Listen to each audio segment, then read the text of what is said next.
बहुत ज़माना पहले की बात है, शुमाल के बर्फीले पहाड़ों में एक बादशाहत हुआ करती थी। वहाँ की सर्दियाँ इतनी सख्त थीं कि कभी कभी पूरा गांव बर्फ में दफन हो जाता। लेकिन इस बर्फानी सरजमीन ने एक रोशनी थी, बादशाह की इकलौती बेटी, खूबसूरत और नेकदिल शहजादी इलीना। इलीना की आंखें नीले झेल की तरह चमकती थीं, इसके लंबे सुनहरे बाल सूरज की किरणों की तरह जगमगाते थे।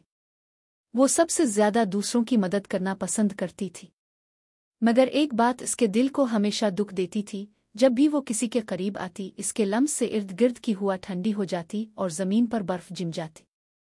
लोग समझते थे ये कोई नहुसत है, इसलिए सब इससे फासला रखते थे। यूं महल के बीचों बीच रहते हुए भी शहजादी बहुत तन्हा थी। एक दिन तन्हाई से तंग आकर शहजादी ने महल छोड़कर बर्फीले जंगल में निकलने का फैसला किया। वो घंटों चलती रही बर्फीले दरख्तों और खामोश पहाड़ों के बीच। अचानक बर्फ हिलने लगी और एक देवकामत सफेद रीछ उसके सामने आ खड़ा हुआ। इसकी खाल बर्फ से भी ज्यादा सफेद थी, आंखें नीले जवाहरात की तरह चमक रही थीं, लेकिन उन आंखों में एक अजीब सी उदासी थी। इलीना चौंक गई मगर डरी नहीं।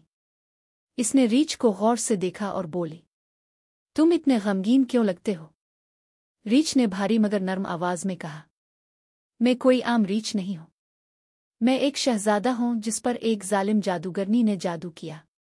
इसने कहा था कि जब तक कोई खौफ के बजाय मेरे दिल को पहचान कर मेरा दोस्त ना बने, मैं हमेशा के लिए रीछ रहूंगा। शहजादी ने मुस्करा कर कहा, मैं तुमसे नहीं डरती। तुम्हारी आंखों में नरमी है। अगर दोस्ती से तुम्हारा जादू टूट सकता है तो आज से मैं तुम्हारी दोस्त हूं। ये कहकर उसने अपना नाजुक हाथ रीछ के बड़े से पंजे में रख दिया। जैसे ही दोनों के दिल जल गए, जंगल में एक जोरदार रोशनी फैल गई। बर्फ के जर्रात हवा में उड़ने लगे और अचानक सफेद रीछ एक खूबसूरत शहजादे में बदल गया।